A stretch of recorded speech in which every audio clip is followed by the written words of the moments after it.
Olá pessoal, hoje a gente vai dar continuidade à disciplina de gestão de recursos hídricos, falando sobre os instrumentos de gestão das águas. Nós começamos já essa discussão na aula passada, né, fazendo uma apresentação geral da Política Nacional de Recursos Hídricos, e hoje a gente vai falar sobre aqueles que são as ferramentas práticas, né, para se implementar aquilo que é conceitual e filosófico do ponto de vista da sustentabilidade, do uso sustentável de recursos hídricos, né? Bom, esses instrumentos, eles são como ferramentas para se construir algo, né? Para você construir alguma coisa, você vai precisar de ferramentas. Então, esses instrumentos são justamente as ferramentas para se implementar o uso sustentável de recursos hídricos em diversas frentes. Então, eles são, basicamente, são 5 instrumentos, né? O plano diretor de recursos hídricos, o enquadramento, a outorga, a cobrança e os sistemas de informação. São 5 instrumentos, certo? Nós vamos falar sobre cada um deles hoje. O primeiro é o plano diretor. O plano diretor é denominado como a constituição das águas, né? É toda aquele guarda-chuva do que se espera de se executar das águas do ponto de vista local e do ponto de vista regional, no âmbito da região hidrográfica. Então, o plano diretor ele vai ser para a região hidrográfica. Por exemplo, nós temos aqui a região hidrográfica do entorno de Furnas, que é uma fração, que é uma porção da região hidrográfica do Rio Grande, que é a jurisdição federal. Então, nós temos aqui uma região hidrográfica e o plano diretor específico dessa região hidrográfica, mas também temos das outras regiões hidrográficas que fazem parte do Rio Grande. E o Rio Grande, como um todo, ele tem um grande plano diretor, certo? Mas o que é esse plano diretor? Ele é resultado de um processo de discussão, né, feita por diversos entes políticos, entes técnicos, né, da sociedade civil, e que estruturam o planejamento de longo prazo a partir desse plano, desse documento chamado plano diretor. Então, ele é resultado de um processo de discussões e definições e que eles são considerados como um acordo social. Então, isso é feito com a população, com a comunidade, através do Comitê de Bacia. A gente vai falar do que seria o Comitê de Bacia. E o Comitê de Bacia ele tem essa estrutura relacionada a representantes de diversas entidades, né, que representam a população, os usuários, o poder público. Então, ele é constituído aí, né, por representantes da sociedade como um todo. Então, o Comitê de Bacia, junto com formado por esse corpo técnico, né, ele é responsável por construir esse plano, que depois é analisado. Nós vamos falar aqui um pouco sobre isso. Então, a elaboração do plano diretor, ele tem essa compreensão de um acordo social que é definido pela sociedade envolvida naquela região hidrográfica, né? Então, é um dos principais instrumentos de gestão das águas. Existe uma lei estadual de 99 que estabelece esse plano diretor como uma ferramenta fundamental do processo de gestão, né? E ele é feito do ponto de vista das regiões hidrográficas. Então, ali a gente tem uma série de ações de gestão, programas, projetos e obras e investimentos. Então, ali dentro do plano tem tudo que é preciso do ponto de vista de tomada de decisão em relação à gestão das águas, E é resultado dessa participação dos diversos entes, né, que fazem parte daquela região hidrográfica. Então, o plano diretor ele tem uma estrutura base. Qual que é essa estrutura? Ele é formado por um diagnóstico. Esse diagnóstico ele se constitui, né, ele mostra como que está a situação atual da bacia hidrográfica, né, a situação atual. E em diversos aspectos, em relação aos problemas ambientais, as características naturais, as características, né, da população, perfil econômico daquela região, toda a estrutura econômica daquela região. Então, essa situação atual é o diagnóstico das águas, né, de recursos hídricos daquela região hidrográfica. E também a gente tem uma série de análises que precisam ser feitas, né, para se compreender toda a estrutura, né, que representa essa bacia hidrográfica, essa região hidrográfica. Então, o diagnóstico da situação atual e também análise das previsões, das perspectivas de aumento populacional, econômico, a produção daquela região, os padrões de uso e ocupação do solo, porque com isso nós vamos ter condições de saber qual que vai ser a projeção futura de aumento da demanda de água naquela região, em relação às demandas de abastecimento, de saneamento básico, mas também as demandas de água, por exemplo, de captação, de geração de energia, como é o nosso caso aqui, e outras demandas relacionadas à água.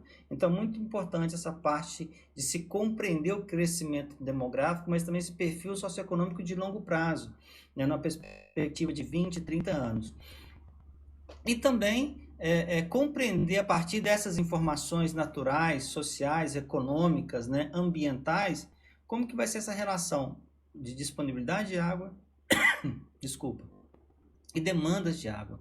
Então aqui a gente vai ter a situação atual, mas também as previsões de aumento de demanda futura e também do perfil de disponibilidade em relação a volume, quantidade e a qualidade das águas. E também se observar potenciais áreas de conflitos. Isso é muito importante também. Por exemplo, se identificar qual que é a porção daquela região hidrográfica que pode ter problemas de escassez de água de longo prazo, né? Então, a partir dessas informações, dentro do plano diretor tem o estabelecimento de metas de racionalização do uso a longo prazo. Então, isso faz parte da estrutura do plano diretor, de se compreender quais serão as estratégias para esse uso ordenado de longo prazo, né, em relação ao aumento da quantidade e melhoria da qualidade dos recursos hídricos. Então, o que vai se fazer para aumentar a quantidade e melhorar a qualidade das águas? Então, precisa se estabelecer metas para isso. E também são estabelecidas uma série de ações efetivas que precisam ser implementadas a longo prazo.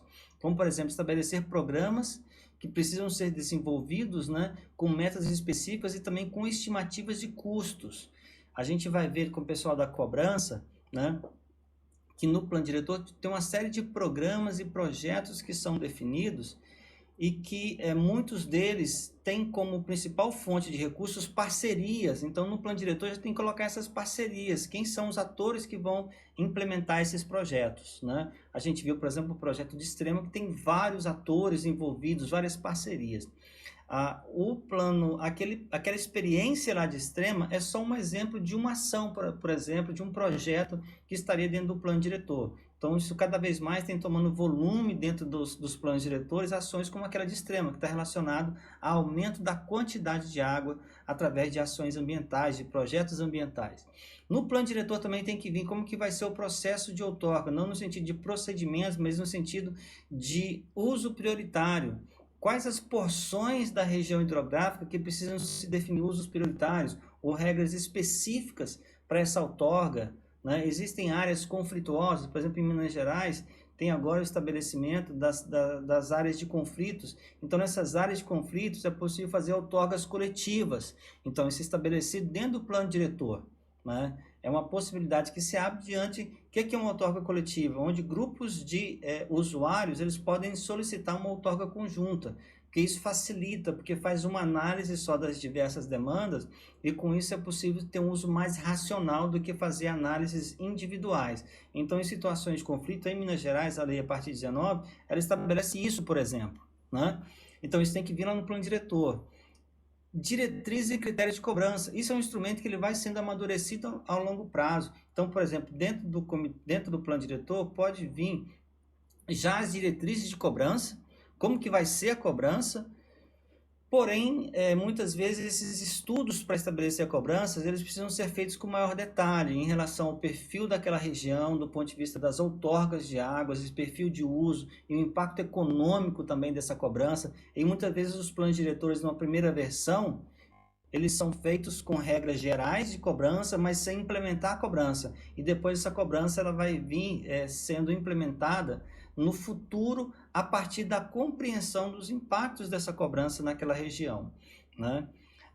Propostas de criação de áreas sujeitas a restrição de uso, como eu já falei para vocês, em Minas Gerais tem as áreas de conflito, então dentro do plano diretor a gente tem também que compreender através lá do diagnóstico e através dessa previsão de demandas futuras, se existem essas áreas e prever as situações onde regras específicas precisam ser tomadas em situações de escassez. Por exemplo, tem algumas regiões que colocam revezamento. Então, quando você tem alguma escassez hídrica, um problema que abaixa muito o nível das águas dos rios e que não tem água para todo mundo, tem que se estabelecer uma política de racionalização. Então, isso é preciso compreender e onde que isso vai acontecer, né? E aqui é só uma estrutura, né, dessas etapas, né, de elaboração do plano diretor de recursos hídricos. A gente tem componentes relacionadas a essa parte, né, essa parte de diagnóstico de tomada de decisões. Aqui a gente tem uma série de informações que são necessárias de diversas áreas, e depois a gente tem aquele grupo de ações que são as tomadas de decisão. Então a gente tem, depois vocês olhem com mais calma, essa estrutura para se ter os diagnósticos e os prognósticos, né? E as ações de tomada de decisão. Esse aqui é só um exemplo, tá bom? Dessa configuração. Aqui em Minas Gerais a gente tem o Sistema Estadual de Informações sobre Recursos Hídricos, né? Esse sistema é um conjunto de informações que estão disponíveis. A gente tem isso em diversas esferas, né, da área ambiental em Minas Gerais, e o Plano Estadual de Recursos Hídricos, né? E aqui a gente tem um conjunto de diretrizes de ações relacionadas a essa base estrutural de gestão das águas no estado, que tem uma base aí nos planos diretores de recursos hídricos das diversas regiões hidrográficas que o estado tem.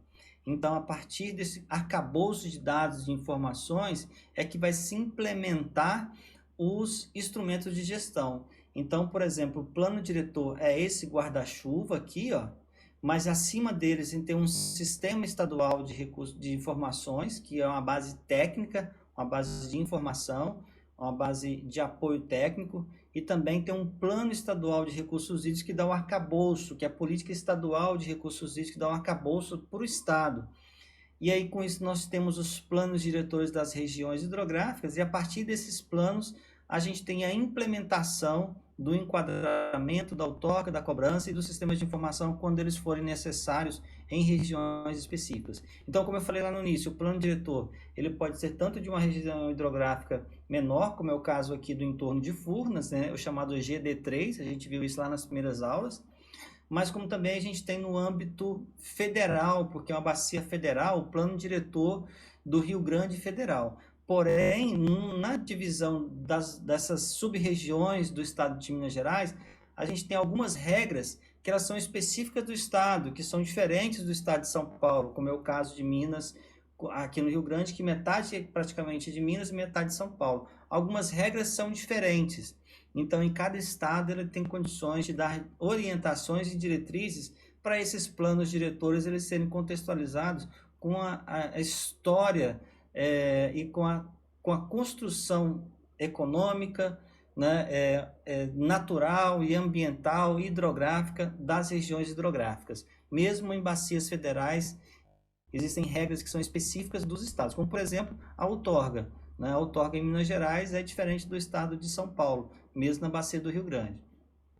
Né? Então, aqui é um quadro mostrando, depois vocês peguem lá nos slides da aula, da etapa de elaboração dos planos diretores no estado de Minas Gerais, né, nessas regiões, nessas sub-regiões hidrográficas do estado de Minas Gerais. Tá certo? Então, depois, quem tiver interesse pode olhar aqui com mais calma, onde que está em contratação, ainda que não foi efetivado. Isso aqui precisa ser atualizado, mas existe aí né, praticamente a gente tem aí 80% das sub-regiões hidrográficas de Minas Gerais já tem um plano diretor aprovado, tá certo? Tem um plano diretor aprovado. Bom, o próximo instrumento de gestão, né, o plano diretor, ela é esse guarda-chuva enorme da região hidrográfica que tem todas as informações relacionadas aos demais instrumentos de gestão das águas. Então, todas as regras, todas as balizas, essas previsões futuras estão ali dentro do plano diretor. Agora, a gente tem os instrumentos, né, que são instrumentos que estão dentro do plano diretor, mas eles implementam e têm a visão de implementar uma série de ações relacionadas à sustentabilidade previstas no próprio plano. Então, por exemplo, quando a gente fala em melhoria da qualidade da água, um dos principais instrumentos que pode auxiliar nesse processo é o enquadramento das águas. O que é o enquadramento das águas? É uma forma de se estabelecer um nível de qualidade, né, que ele deve ser alcançado ou mantido dentro de um segmento de um corpo hídrico, de um trecho de um corpo hídrico. Então, se divide os trechos dos rios por segmentos e por níveis de qualidade. E com isso, se controla os tipos de intervenções de captação, de uso e de lançamento de efluentes da água naquele trecho. Então, é a compreensão em relação à qualidade da água e a manutenção ou a previsão de se atingir o nível de qualidade da água que se espera para aquele trecho, tá certo? Então, o enquadramento ele tem uma relação direta com a melhoria da qualidade das águas. Então, para isso, né, existe a compreensão de se identificar esses níveis de qualidade da água, que é através aí do que nós chamamos da classificação das águas, né? Então, as águas elas são classificadas em águas doces, que vai de classe especial a classe 4, e as águas salinas, né? 5 e 6, e salobras 7 e 8. Então, existe né, até para as águas salinas, tem essa resolução de 86 que fala que é uma água salina. Depois vocês veem aí. Mas no caso da... caiu um bichinho aqui. Mas no caso das águas doces, que a gente tem aí um nível de classe especial a classe 4. O que significa isso? Uma classe especial, quando se delimita aquele trecho como classe especial, vai se autorizar um grupo de usos possíveis naquela classe, né? Então, uma classe especial aqui, ó, abastecimento para consumo humano com desinfecção, preservação de equilíbrio natural, preservação de ambientes aquáticos e unidades, conservação de proteção integral. Então, nesse trecho aqui, ó, que está delimitado como classe especial, né, não vai se permitir usos que possam ir contra esses tipos de usos possíveis aqui, ó.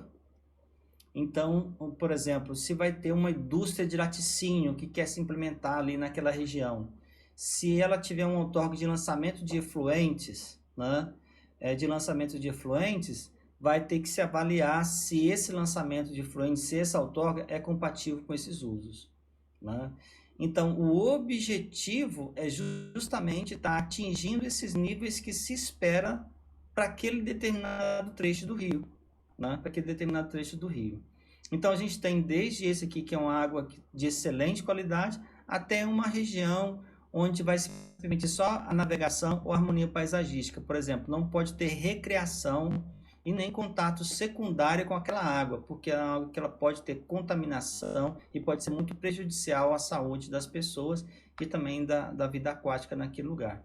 Então, geralmente, os enquadramentos, eles variam entre classe especial e classe 2, porque são usos intermediários, e por aí vai. Depois vocês olham aqui, ó, essas classes, o que são cada uma dessas classes aqui, que são os usos possíveis. Qualquer tipo de atividade agrícola, industrial, ou qualquer que seja, ela teria que se encaixar nesse nível para ter autorização. Por exemplo, se uma indústria de laticínio, né, mais um exemplo, ela quiser desenvolver uma outorga e naquele trecho ali está classificação como especial, a hora que chegar lá no órgão ambiental para autorizar a outorga, não vai ser possível. Por quê? Porque o lançamento de efluentes de laticínio é incompatível com esse tipo de classe da água daquele trecho.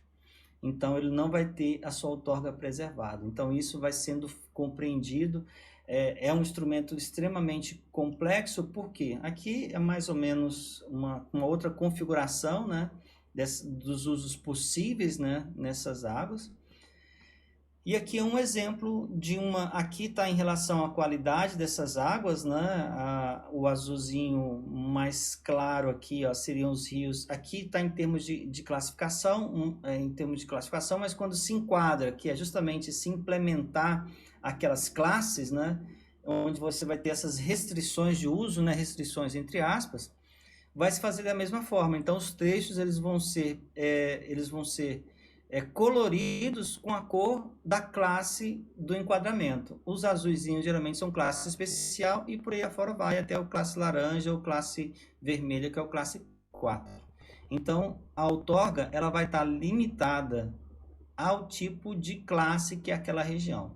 Então, por exemplo, uma região, as discussões para se implementar o enquadramento, elas são muito complexas, porque você pode restringir muito as atividades econômicas naquela região, atração de novas empresas, atração de indústrias, tudo pode ser restrito, porque o enquadramento ele pode ser um dificultador para as empresas se implementarem ali. Então tem que ter um balanço, tem que ter um equilíbrio. E geralmente o que a gente tem visto, né, são muitas regiões implementando uma classe 2, que seria uma classe intermediária, onde se consegue ter uma expansão, um uso dessas águas, mas também procura-se ter uma maior harmonia com a qualidade das águas. Mas é um instrumento que requer muito estudo, principalmente das perspectivas de crescimento econômico daquela região, para não limitar muito, né, essas atividades e as outorgas que tem naquela região. Então, o enquadramento ele é um instrumento específico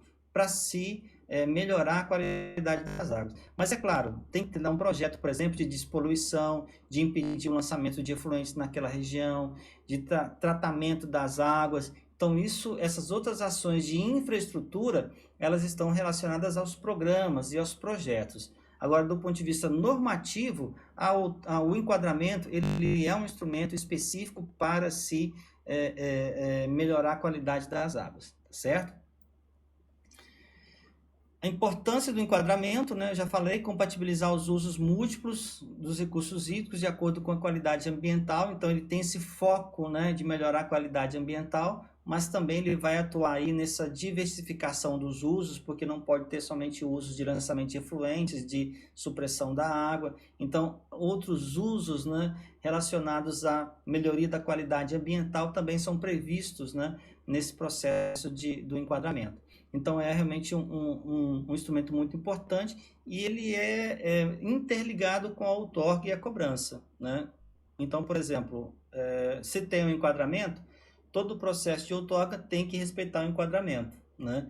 E, consequentemente, toda a cobrança tem que respeitar a outorga. Então, esses três instrumentos, eles estão interligados, sendo que o enquadramento, ele tem a força de impedir a autorização de outorga das águas naquele determinado trecho se ele for conflitante com a perspectiva de melhoria de qualidade das águas naquela região, tá certo?